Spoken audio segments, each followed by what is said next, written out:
Работают вожатыми, помогают пожилым, трудятся на производстве, строят социально важные объекты. Это лишь малая часть того, чем занимаются российские студенческие отряды. РСО – это больше 250 тысяч молодых парней и девушек, с гордостью называющих себя бойцами трудового движения. Это кладезь традиций, заложенных не за один десяток лет. 74 представительства по всей стране и крепкая дружба регионов. Сегодня у нас в программе по существу представители той самой активной молодежи. Комиссар Чувашского регионального отделения российских студенческих отрядов Олеся Илларионова и боец отряда, студент медицинского факультета Чувашского государственного университета имени Ульянова Егор Романов.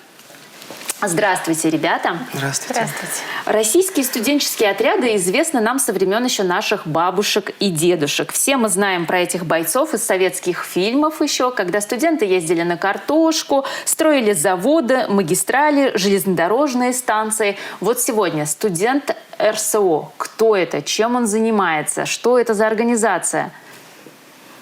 Ну, как уже говорили, что это одна из крупнейших организаций вообще в целом в нашей стране, на территории Чувашской республики. Мы продолжаем ту историю, которую начали наши дедушки, бабушки, и с гордостью носим звание бойцов. Сегодня наши ребята работают по различным направлениям. Если раньше мы берем истоки истории, да, было узко, это были стройотряды, в основном сельхознаправления, то сегодня у нас уже направления расширены. Это педагогическое, сервисное, сельскохозяйственное, отряды проводников, строительное направление, медицинское направление. И сейчас у нас на территории Чувашской республики еще развивается такое направление, как производственные отряды. Это большая школа жизни, большие возможности, потому что, несмотря на то, кем ты себя чувствуешь, на кого ты учишься, студентом какого факультета ты являешься. Здесь, в российских студенческих отрядах, ты можешь попробовать себя в разных трудовых ролях, скажем так. Потому что неважно, учишься ты на инженера, ты можешь попробовать себя в роли вожатого. Учишься ты на медицинском факультете, ты можешь попробовать себя в роли проводника и так далее. Какие направления пользуются наибольшей популярностью среди студентов? В какие отряды они хотят попасть, просятся? Но наиболее у нас развито это педагогическое направление, конечно, потому что вожатые – это, наверное, душа, да, всех направлений российских студенческих отрядов, и сервисное направление. Есть у нас вот узкопрофильные, да, направления, это, например, медицинское, сельскохозяйственное, вот они, да, действительно такие вот узкоспециализированные, туда уже нет такой возможности попасть каждому, потому что здесь в любом случае, если ты отбираешься на медицинский трудовой проект всероссийского значения, то здесь стоит при конкурсном отборе, чтобы ты обучался именно по медицинскому профилю. Вот Егор недавно вступил в ряды бойцов, да, российских студенческих отрядов. Почему ты пришел в эту организацию? Что ты хочешь от нее получить? И вообще, где ты уже успел поработать? Ну, почему я пришел? Отвечу на вопрос так, потому что я учусь в медицинском университете, и, соответственно, как уважающий себя будущий врач, я должен как-то связывать свою жизнь, пытаться потихоньку идти к цели своего врача, и других возможностей, как студенческие отряды медицинского направления, у меня больше нет. Ну, есть, конечно, возможность в больницах наших, в Чувашии проходить практику, но этого недостаточно. Соответственно, РСО дает максимально больше возможностей для получения медицинских навыков. Например, я проработал в Новосибирской области в отделении реанимации и интенсивной терапии при ожоговых травмах. Я получил там за 45 дней столько опыта, сколько я не получил, наверное, за 3 года обучения, пройдя курс медицинского вот этого вот направления своего. Совершенно недавно у нас был медицинский десант. Мы помогали лицам пожилого возраста проходить диспансеризацию.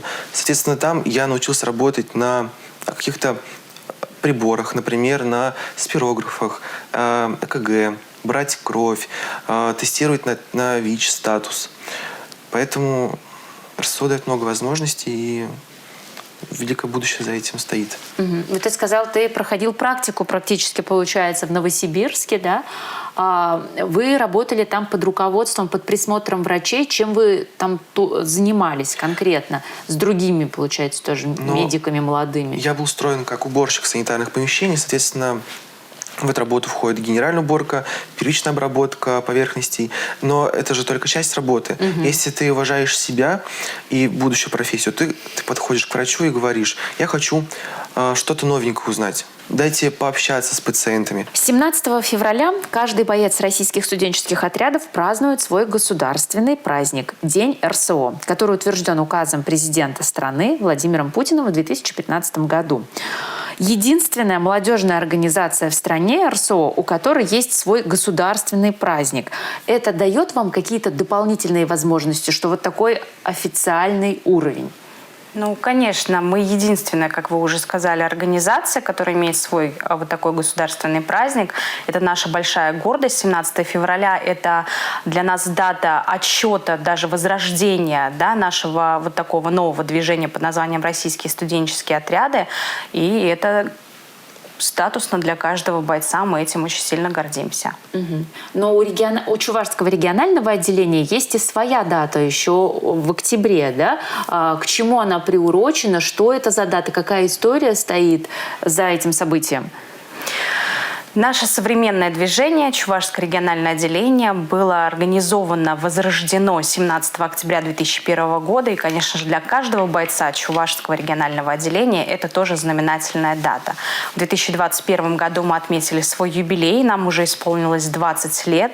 Через нашу школу уже прошло более 50 тысяч студентов, уже прошло столько выпускных бойцов, но по сегодняшний день до сих пор все наши старики, ветераны трудового движения также с гордостью продолжают приходить на наши мероприятия и делиться опытом с нашими бойцами, которые вступают в наши ряды.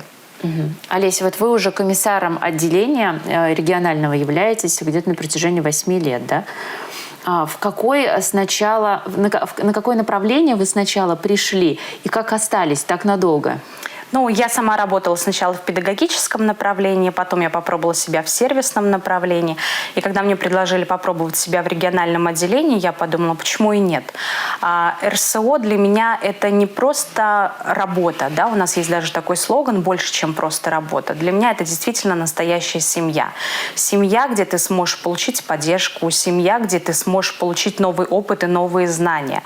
И я не смогла отказаться от такого предложения. Попробовала себя на посту комиссара, но и вот так вот до сих пор продолжаю комиссарить и зажигать сердца наших бойцов. Первостепенно у меня стоит сплочение всех наших бойцов, для того, чтобы они знали друг друга, для того, чтобы они пробовали себя в новых направлениях, для того, чтобы они пробовали себя в новых мероприятиях и получали опыт. Так вот в 2021 году мы принимали у себя здесь слет Приволжского федерального округа. И это тоже большое достижение нашего регионального отделения и каждого бойца регионального отделения, потому что провести слет ПФО на территории Чувашской республики, принять все 14 регионов, более 350 участников, это было для нас колоссальным опытом. В вашем направлении, в медицинском, много ли ребят вообще? Какое развитие для себя вы видите в этом отряде? В нашем отряде не так много бойцов, как в других отрядах, которые педагогический, так как мы недавно буквально возродились, это 3 марта 2019 года. И, у нас очень много кандидатов на данный момент. То есть я думаю, что в течение этого года и следующего у нас прибавится. Какие нас ждут достижения? Вот буквально на днях, 8 февраля, был заключен такой договор, соглашение между Министерством здравоохранения и Республикой, Чувашским региональным отделением где министр здравоохранения нас поддержал и дал добро на создание трудовых проектов в Чувашии и каких-то либо акций. Вот.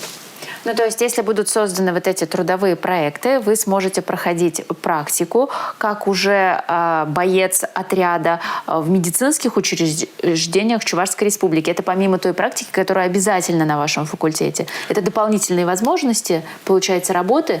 Это возможность не только для наших бойцов проявить себя в наших учреждениях, но это также показать другим регионам, что в Чувашии тоже всех ждут и покажут. То есть Чувашия будет приглашать из других регионов тоже медиков, молодых студентов, которые смогут здесь проявить себя на практике. Да, со всей России будут приглашены. То есть мы хотим здесь организовать либо всероссийский трудовой проект и тоже также проводить конкурсный отбор, потому что нам есть чем гордиться. У нас отличные медицинские комплексы, есть больницы. И я думаю, что мы на достойном уровне как раз-таки проведем этот всероссийский трудовой проект. А для ребят как раз-таки это и будет колоссальный опыт, потому что именно за их плечами будет стоять полностью организация и проведение данного трудового проекта. Ну, то есть они сами будут принимать своих коллег из других регионов. Медицинское направление, да, сейчас у нас активно развивается в республике. Я знаю, что еще производственное. Вот что это такое? Это производственное. Студенты работают на производстве. На производстве чего они могут работать? Они могут работать на производстве заводов, предприятий. У нас уже есть практика, что ребята работают на крупнейших предприятиях нашего региона. И это отличная практика, потому что мы показываем тем самым ребятам, что жить и работать на территории Чувашской Республики – это круто и здорово. То есть ребята видят уже условия у работодателей, они знают, что дает работодатель. Благодаря российским студенческим отрядам мы еще для ребят выделяем премию, да, совместно с работодателем. То есть по итогам тоже вот этого мини-трудового проекта, скажем так, по производственным отрядам, мы выбираем еще лучшего бойца, лучшего наставника. И то есть ребята уже вот со студенческой скамьи закаляются и видят то, как у нас можно развиваться на территории Чувашской Республики. Ребята, которые работают на заводах, в медицинских учреждениях, в лагерях, они же все получают зарплату, да? Конечно, все бойцы студенческих отрядов, независимо от направления, получают заработную плату согласно Трудовому кодексу Российской Федерации. Да, у нас есть благотворительные акции, которые мы проводим, и День ударного труда, и Снежный десант, и другие акции. Но что касается работы, все работают за заработную плату. Угу. Какие есть традиции у бойцов, поверья, легенды? Вот когда вы все собираетесь, что вы вспоминаете? Но у нас есть такая традиция, как подведение итогов по итогам третьего трудового семестра, когда мы все вместе собираемся. Есть традиции по чествованию молодых семей, именно отрядных семей. Это те ребята, которые нашли свою любовь в отряде и заключили союз, да, официально. Мы чествуем наших юных бойцов. Это, опять же, те же самые отрядные семьи. И за все время у нас уже пополнилась наша армия, скажем так, юных бойцов уже более чем 50 детками. То есть это как раз вот отрядные семьи, которые благодаря российским студенческим отрядам ребята нашли друг друга вот и живут. Замечательно есть у нас традиция – это орляцкие круги. Ни одно мероприятие не заканчивается без орляцких кругов. Это когда все бойцы в едином порыве, в едином духе встают в орляцкий круг и запевают наши любимые отрядные песни. Ну, я думаю, что пару строчек вы нам, конечно, споете. Давай. Куртки. Давай. Наденем же снова мы куртки зеленые, вдохнем аромат целины. И вспомним от жаркого пота соленые славные летние дни. И вспомним от жаркого пота соленого славные летние дни. Спасибо, ребята, за прекрасные строки из песни. Я напомню, в нашей студии сегодня были комиссар Чувашского регионального отделения российских студенческих отрядов Олеся Илларионова и боец отряда, студент медицинского факультета Чувашского государственного университета имени Ульянова Егор Романов. Всего вам доброго, удачи. Спасибо.